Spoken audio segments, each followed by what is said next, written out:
कार्याला त्यांच्या इथे येण्याला एक जोरदार सलामी देऊया।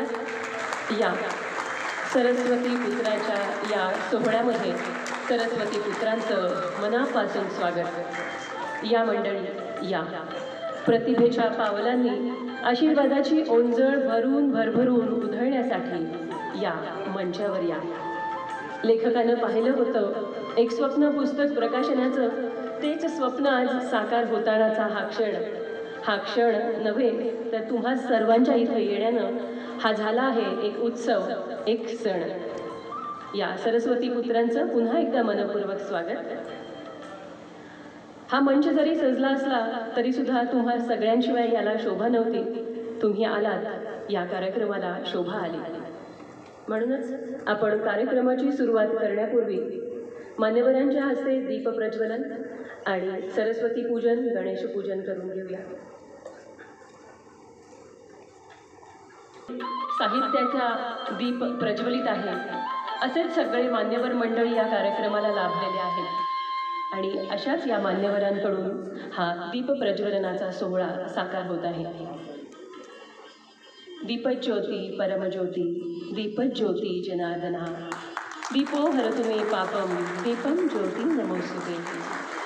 शुभं करोति कल्याणं आरोग्यं सुखसंपदा, द्वेष बुद्धि विनाशाय आत्मज्योति नमोस्तुते।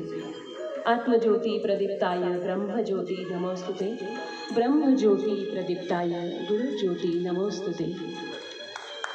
उभी आहे ही ज्योत ठामपणे अशीच अस्तित्व जपत देण्याचे, युगे युगे तुझ्या साक्षीने घडले इतिहास इथे कर्तृत्वाचे। चला तर आज या सोहळ्यामध्ये एक दीप ज्ञानाचा, एक कलागुणांचा, एक प्रतिभेचा, एक मांगल्याचा, एक दीप प्रेरणेचा, संस्कृतीचा, ज्ञान विज्ञानच्या सगळ्या गोष्टींसाठी पंचदीपांचा एकच प्रकाश पसरू दे, तू बुद्धी दे, तू ज्ञान दे। सरस्वती पूजनासाठी सुद्धा मी मान्यवरांना विनंती करेन।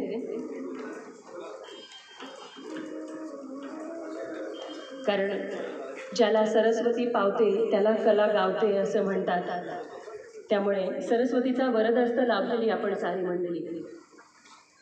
याचला शारदेला वंदुया तिजला, याचला शारदेला वंदुया तिजला, बसली पोथी घेऊन हाती का शिकवायाला, वंदुया तिजला, शोभे हाती माळ पहाती मणी मोजायाला, वंदुया तिजला, वाजवी वीणा जरी करमेना रमवाया बाला, वंदुया तिजला।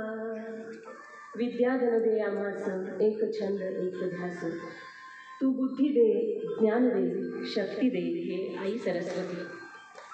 खरं तर जेव्हा ज्ञान बरोबर असतं तेव्हा माणूस कधीच आयुष्यात एकटा नसतो। लक्ष्मीपुत्र होतात आणि जातात, पण सरस्वती पुत्र मात्र कायम सदैव स्मरणात राहतात, युगानुयुग।